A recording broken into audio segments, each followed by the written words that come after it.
Le péché impardonnable ou blasphème contre le Saint-Esprit est mentionné dans Marc 3, 22, 30 et Matthieu 12, 22, 32. Jésus a dit, en vérité, je vous le dis, tous les péchés et toutes les calomnies qu'on aura proférées seront pardonnés aux hommes. Marc 3, 28. Mais ensuite, il donne une exception. Quiconque blasphème contre le Saint-Esprit ne sera jamais pardonné. Il est coupable d'un péché éternel. Selon Jésus, le péché impardonnable est unique.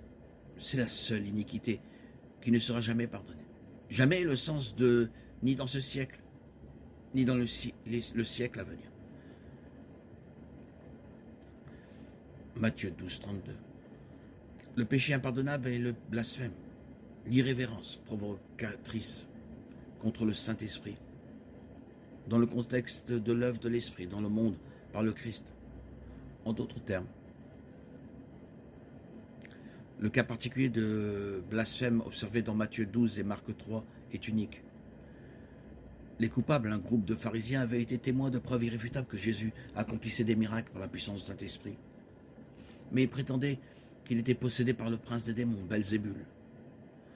Matthieu 12, 24, Marc 3, 30.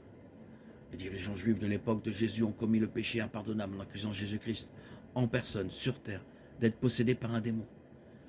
Ils n'avaient aucune excuse pour un tel acte. Ils ne parlaient pas par ignorance ou par incompréhension.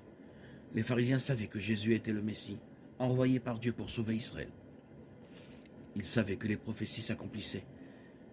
Ils ont vu les œuvres merveilleuses de Jésus et ils ont entendu sa présentation claire de la vérité.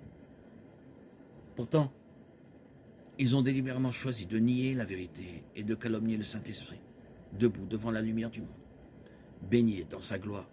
Ils ont fermé les yeux avec défi et sont devenus volontairement aveugles. Jésus a déclaré que ce péché était impardonnable.